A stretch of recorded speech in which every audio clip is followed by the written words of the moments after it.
Boa tarde, começando mais um Bloco Cripto, o seu informativo sobre Bitcoin e criptoativos na Infomoney TV. E hoje eu tenho o prazer de receber aqui meu amigo Thiago César da Transfero Suisse. Tudo bom, Thiago? Como vai? Tudo bom, Safiri? Obrigado pelo convite, obrigado por estar aqui. Um prazer na nebulosa São Paulo hoje aqui. Maravilha, quase climas alpinos, né? Quase climas alpinos. Tá igual a Suíça isso aqui, só que sem chocolate bom. Tiago, vamos falar aí, cara. Os últimos dias foram bem movimentados, né? A gente teve várias autoridades, principalmente nos Estados Unidos, se manifestando sobre Bitcoin. Trump tweetou pela primeira vez sobre Bitcoin na última quinta-feira, com uma opinião bem desfavorável. No mesmo dia também a gente teve uma manifestação do Jeremy Powell, né, que é o controlador do Fed hoje, dizendo que sim, ele entende o Bitcoin como uma alternativa ao ouro, como uma reserva de valor interessante.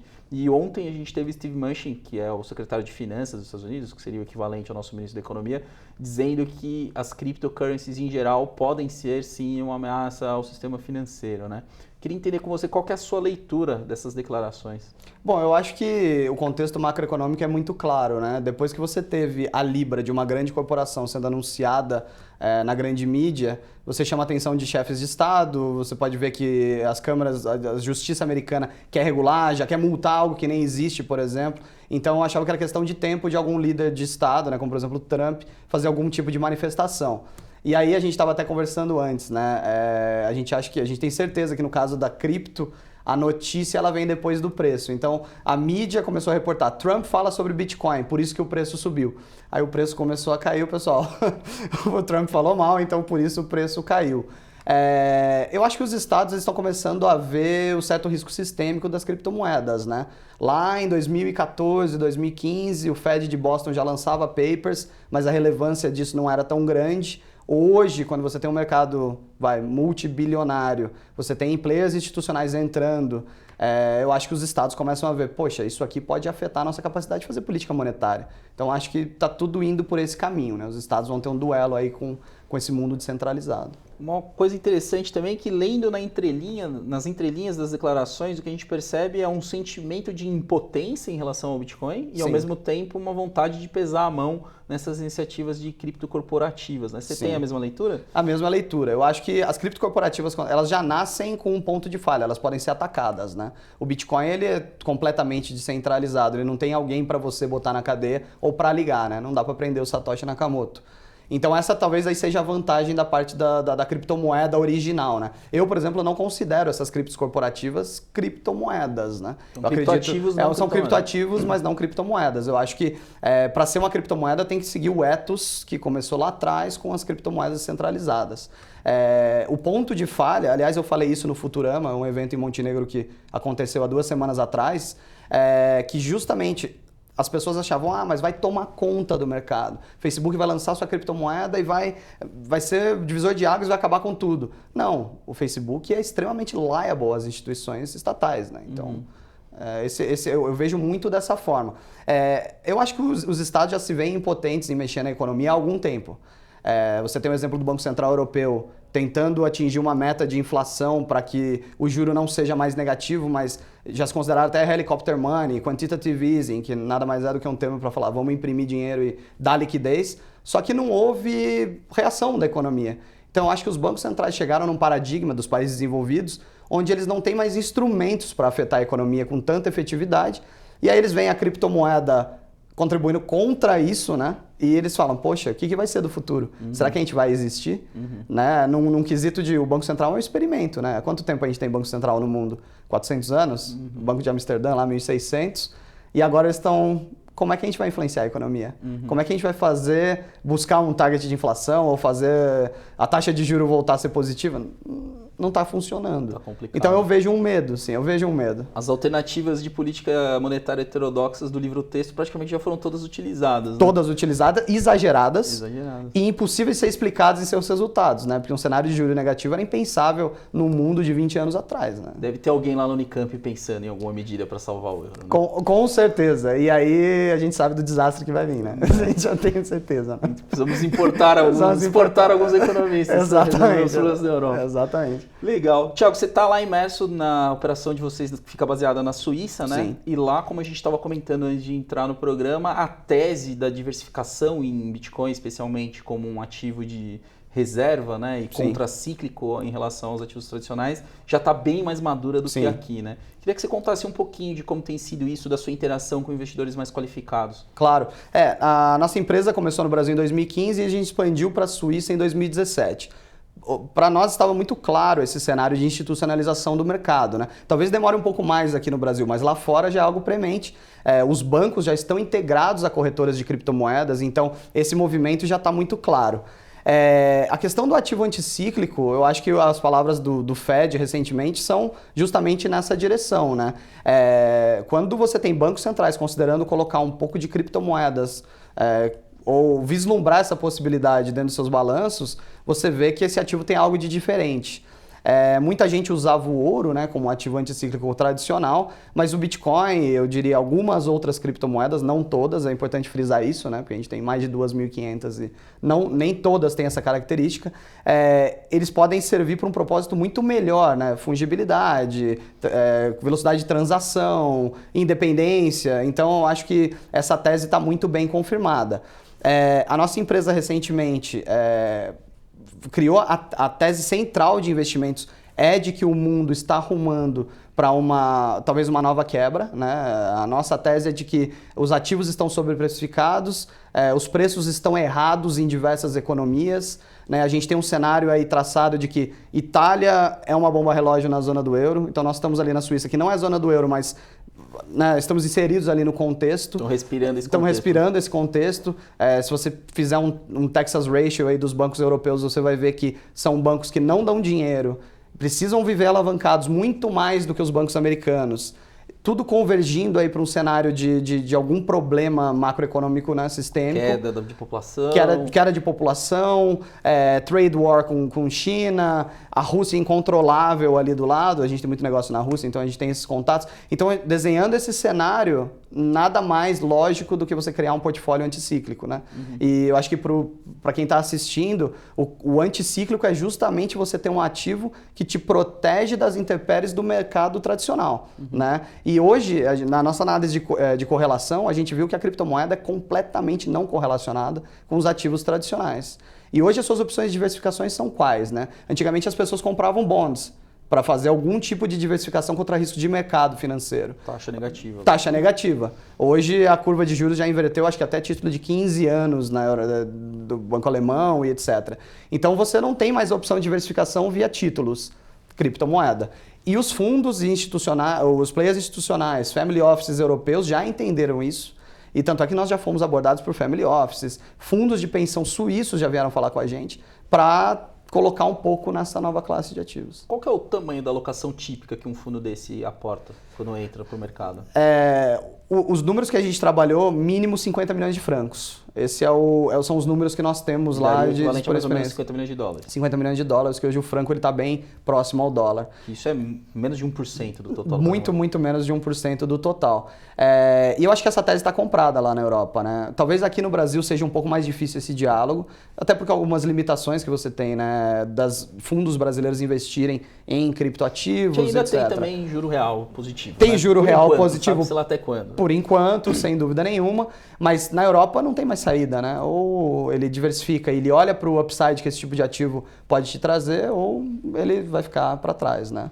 Você comentou aí que você tem uma clientela de clientes na Rússia e em outros países do leste europeu, né? Sim. Uma outra notícia que saiu também recentemente é de que países como Rússia, Irã e outros que estão tendo algum tipo de problema político e comercial com os Estados Unidos estão olhando cada vez mais para criptos como uma alternativa para bypassar esse tipo de embargo. De fato isso é uma tendência ou isso é mais um desejo, notícias plantadas aí na mídia especializada? Existe essa tendência, mas eu vou para Moscou todo mês. E o que se vê, por exemplo, na Rússia, do Irã eu não posso comentar, não tenho tanto conhecimento, mas eu entendi nessa linha de países, né? O que se vê na Rússia hoje, por exemplo, é um mercado que está se fechando. A Uber, por exemplo, não opera mais na Rússia como Uber internacional. A Yandex, que é a operadora de táxi nacional, abarcou a operação. Existem conversas que eles vão fechar os serviços até mesmo de redes sociais e etc. internacionais, vão deixar só os russos operando. O LinkedIn já não funciona na Rússia. A Rússia está virando cada vez mais China. Cada vez mais China. e o cerco está fechando, né? A mão de ferro ali do Putin está fechando o cerco. Então, eu vejo dois movimentos. Sim, tem muita gente indo para cripto, mas no nosso caso, como nós somos regulados na Europa, né, a gente tem estrutura na Suíça e em Liechtenstein, nós só aceitamos os clientes do leste europeu que já passaram por um KYC europeu. Então a gente não consegue pegar o rublo do russo que mora internalizado. Esse dinheiro já tem que estar internacionalizado para entrar nos nossos produtos de investimento. Mas de qualquer maneira, o outro movimento que eu estou vendo é empresários saindo da Rússia. Nós temos um contato muito bom com um banco russo, um banco digital, e eles estão considerando seriamente sair da Rússia e falar, olha, a gente ama nosso país, só que o que está virando aqui está ficando muito complicado para fazer negócio. Talvez a cripto seja um dos caminhos para escape. Né? E aí você consegue ver um mercado parecido com o mercado colombiano agora na Rússia, de Bitcoin, etc., por cash. Está acontecendo muito isso. E com ágil e toda aquela história que a gente já conhece.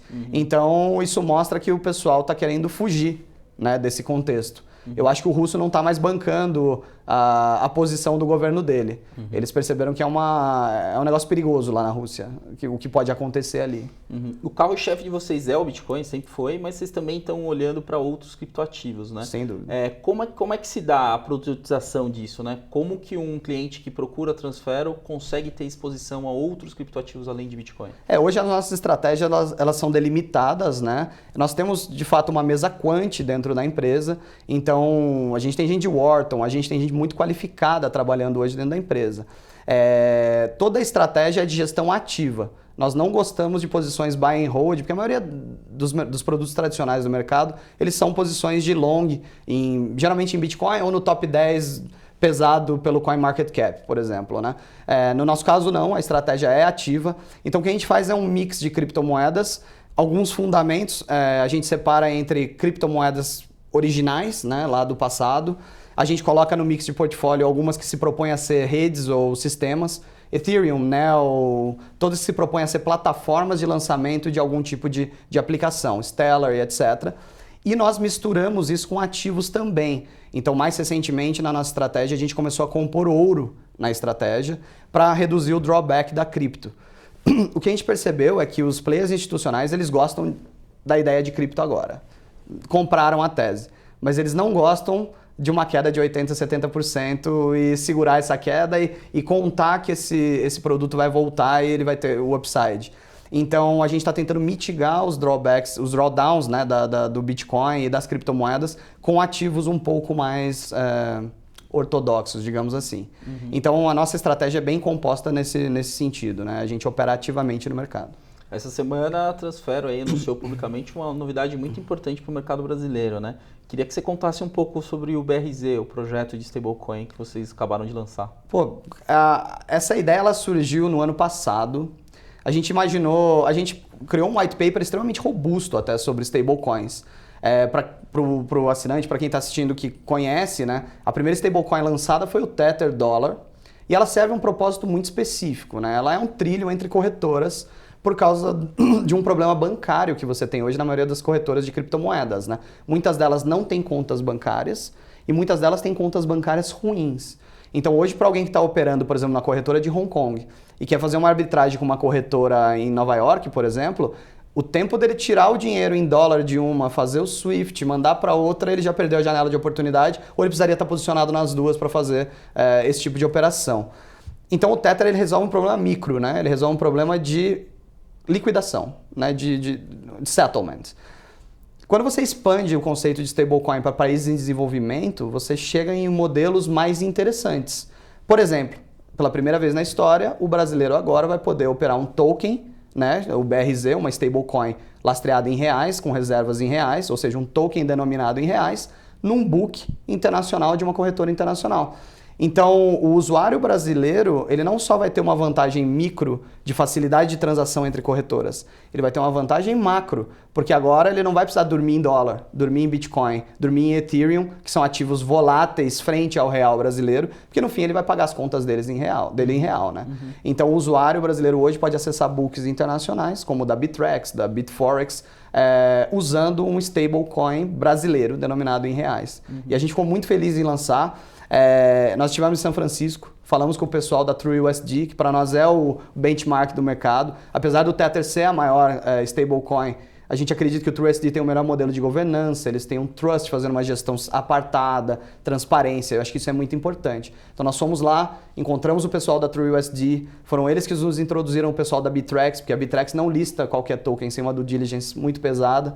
Então a gente quer seguir esse caminho da transparência. Então foi esse, o projeto nasceu daí e agora a gente teve a notícia, né, saiu ontem, então a gente está extremamente feliz em seguir com esse projeto no Brasil, da Suíça para os mercados brasileiros, né?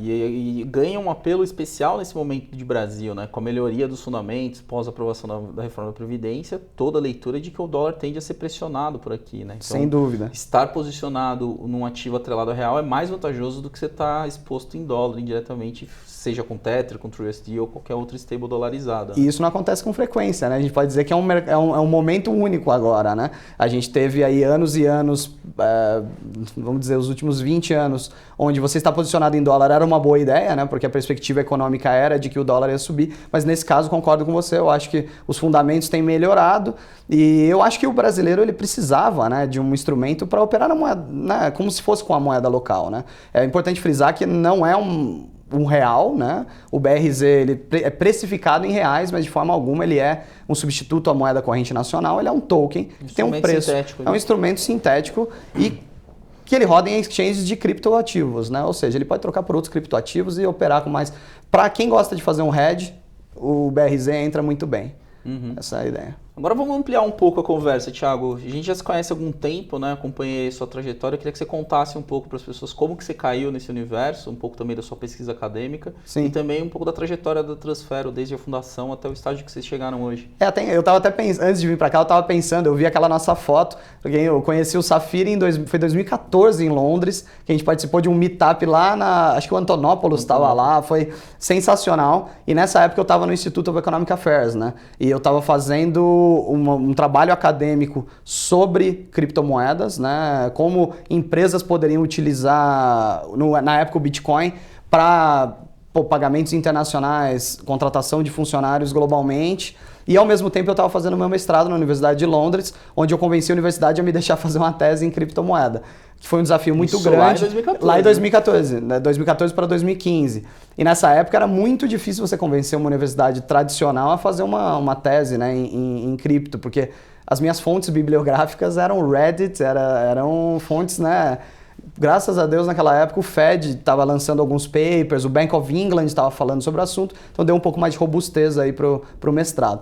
Mas, a partir disso, a gente se conheceu em Londres, voltei para o Brasil em 2015. 2015, montamos a Bit1. A Bit1 foi um dos primeiros gateways de pagamento em criptomoedas no Brasil. Você deve lembrar bem, nessa época a gente achava que o Bitcoin ia ser usado como meio de pagamento, né? Todo mundo falava, pô, um dia eu vou comprar um cafezinho com Bitcoin. Acho que hoje todo mundo já olha para um lado mais de que a criptomoeda é mais uma reserva de valor, mais um ativo, né, do que de fato um meio de pagamento. Então nós começamos com um gateway, vimos que aquilo não ia escalar tanto, lançamos o primeiro cartão pré-pago de uma bandeira muito grande brasileira que podia ser carregado em bitcoins. Chegamos a vender 1.000 unidades em 2016, 2017, até o projeto ser cancelado, por causa da aversão das grandes bandeiras na época a produtos desse tipo. Hoje são produtos mais comuns, você vê lançamentos aí de cartões Visa e Mastercard carregáveis com criptomoedas, mas na época estar à frente do seu tempo também é um erro, né, Safira? Timing é tudo, né? Timing é tudo. Acabamos focando na operação de compra e venda de criptomoedas e mais especificamente na parte de gestão. Então, em 2017 expandimos para a Suíça.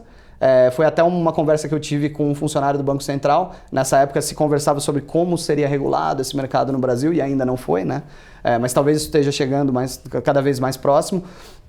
E ele falou, poxa, Thiago, busca lá fora algum bom exemplo de autorregulação. E foi isso que motivou a nossa ida para a Suíça.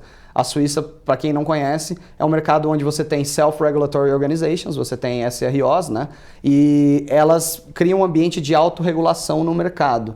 A FINMA, que é a autoridade máxima, ela não regula diretamente os players que lidam com criptomoedas, ela cria um ambiente de autorregulação. Gostamos muito desse modelo, mas eu acho que ele não vai ser praticado no Brasil. Eu acho que até poderia, mas não é o perfil de países latino-americanos seguirem esse caminho. e buscamos essa regulação lá na Suíça. E em 2018 expandimos para Liechtenstein. Então hoje nós temos escritórios na Suíça, escritório em Liechtenstein, escritório no Rio de Janeiro. E a atividade principal da Transfero é a gestão de ativos, sempre focada em criptoativos. Então agora, mais recentemente, batemos 51 milhões sob gestão de francos suíços, que é muito próximo ao dólar, e sempre estratégias ativas de investimento. Então, a trajetória foi essa. A gente entendeu que o mercado ia se institucionalizar, ele ia arrumar para uma linha de gestão de ativos. Eu acho que você tem muitos maus exemplos no Brasil, né? Eu acho que a nossa ideia foi profissionalizar esse serviço e dar uma experiência de private bank, né? Essa é a grande realidade. Para quem conhece o mercado suíço, fica fácil de entender o porquê eles se reinventaram tão rápido, né? Você tem um mundo pré-2008, onde você tinha bancos suíços conhecidos por práticas muito peculiares, né? Sigilo bancário, etc. Era a razão de existir do banco suíço e do banco em Liechtenstein. E depois de 2008 isso mudou e por diversos motivos você tem hoje um Estados Unidos muito mais atuante no mundo e com um braço muito largo, né, de atuação. Quem assistiu até o Lobo de Wall Street vê a cena que ele vai falar com um banqueiro suíço. Ele fala, se os Estados Unidos mandar um subpoena aqui, o que vocês fariam com ele? O banqueiro suíço fala, eu pego e uso como papel higiênico. Hoje não mais, né? Hoje o banqueiro suíço morre de medo da SEC e de qualquer autoridade americana. Então mudou. E são bancos caros, não tem caixa, eles parecem escritórios de advocacia, eles são bancos que fazem business. E você tem muito banco e pouco cliente hoje na Suíça, né? Não tem mais razão para você ter isso. Então a reinvenção e a ida para o mercado de criptoativos acho que passou muito por isso. Então a gente meio que natural. Meio que natural. Então a gente bebeu muito dessa fonte, bebe muito dessa fonte, né? A gente tem uma relação muito boa com o Bank Freak de Liechtenstein. Foi talvez o primeiro banco que se abriu ao mundo de criptomoedas. Hoje você pode ter saldo em francos, em dólares, em euros e em Bitcoin no Bank Freak. Né? Você tem wallets lá, você tem analistas de blockchain dentro do banco. E eu acho que isso é um movimento de vanguarda que a gente quer levar para o mundo. Uma boa parte da sua equipe é formada por profissionais egressos do mercado financeiro tradicional, né? Sim. Como é que tem sido a experiência desse pessoal? Como é que tem sido a adaptação também? E que tipo de orientação você pode dar para alguém que está querendo fazer essa transição, né? Onde buscar referências? Que tipo de skill especial que essa pessoa precisa desenvolver para poder entrar nesse mercado de cripto? Essa é uma boa pergunta. Mais recentemente, né, nosso diretor comercial é um ex-sócio do BTG, o Conrado Sandin. Eu acho que a transição é muito dolorosa para quem vem do mercado financeiro tradicional. Se a pessoa não tem uma mente aberta para aprender algo que essa pessoa pode achar que já sabia de tudo, vai ser um processo de transição complicado. Mas no mundo a gente vê um movimento de players da indústria tradicional indo para a indústria de criptomoedas, né? Até pela questão das margens, né? Eu acho que o mundo financeiro tradicional, você vê o caso mais recente do Deutsche, mais de 20 mil empregados que foram demitidos, e eu não tenho dúvidas que boa parte dessas pessoas vão acabar caindo em alguma empresa de criptoativos. Então, eu acho que o profissional do mercado tradicional que entender que não há, na verdade, uma disputa, um vai substituir o outro, mas que vai haver uma ponte, no primeiro momento vai ser uma ponte e no segundo momento as coisas vão ser a mesma coisa, né? Eu acho que os tokens e os ativos, security tokens, criptomoedas, eles vão compor o mesmo serviço que bancos vêm fazendo desde o começo. Se a pessoa entender isso, entender que quando ela entrar numa empresa, ela vai ver uma outra mentalidade, ela vai ver um outro perfil de funcionários, pessoas mais novas, talvez com uma mentalidade muito diferente do mercado financeiro tradicional. Aí elas vão se adaptar, elas vão ter que fazer muita leitura e se adaptar a esse novo mercado, né? Vamos voltar um pouco mais agora para a conjuntura do mercado, né? O que você está enxergando aí de curto prazo, enquanto potenciais triggers para o preço reagir tanto para cima quanto para baixo? Bom, preço é uma coisa sempre complicada de falar, né? Eu tô bullish, eu acho que a gente vai ver o Bitcoin esticando para 20, 30 mil dólares, talvez até o final desse ano. Eu acho que muito vai depender de como os institucionais... É sempre esse papo, né? Os institucionais estão chegando, eles sempre estão chegando, né? Mas de fato agora eles estão chegando. Mais recentemente, na própria Suíça, eu consigo dar o exemplo, você tem a Bitcoin Suisse, que fez um merge com o Falcon Bank, que é um banco privado suíço. O CEO da Bitcoin Suisse saiu da empresa e o CEO do Falcon Bank virou CEO da Bitcoin Suisse. Você tem o Dukascop integrando uma exchange direto no seu internet banking. Então, o institucional está chegando mesmo. Quando você tem dinheiro institucional, você está falando de outro ticket, você está falando de outro volume. Acho que o Bitcoin agora deve ter 180 bi de capitalização de mercado. Quando você tem dinheiro institucional, para você fazer 10 vezes isso é muito fácil. E os livros não têm profundidade, né, para absorver uma ordem dessa, né? Exato. E eu acho que vai haver um revamp no mercado, né? Você vai ver players que operavam, como você gosta de dizer, no bang bang, né? no Velho Oeste, saindo. Eu acho que essa limpeza vai acontecer no Brasil também, como já tem acontecido, mas lá fora principalmente, você tem muitos players que operavam de forma irregular, eu acho que vão começar a ficar mais institucionalizados. E isso vai ser positivo para o mercado, né? Eu acho que não dá para virar as costas para a profissionalização. E entrando institucional, isso virando commodity, eu sou bullish. Eu acho que o indicativo de preço é 100 mil dólares em 3, 4 anos. Maravilha, pô, sempre bom ouvir alguém tão otimista quanto eu em relação a esse mercado. Tiagão, a gente já está caminhando aqui para o final, queria agradecer sua presença e deixar o espaço aí para você passar alguma mensagem que você queira para quem está nos acompanhando. Obrigado, primeiramente obrigado a você por chamar, a nossa agenda casou, né? Então isso é bem bacana.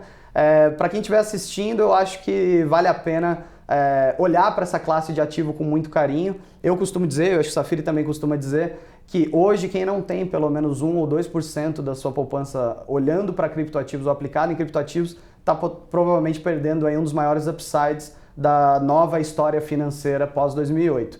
Então, fica o convite para vocês conhecerem mais a Transfero Suisse, conhecer a primeira stablecoin brasileira, o BRZ Token, e um forte abraço para todo mundo que está assistindo. E obrigado novamente, Safiri. Maravilha, obrigado, Thiago. Bom, pessoal, por hoje é só. A gente retorna na próxima semana com mais um Bloco Cripto. Tchau, tchau.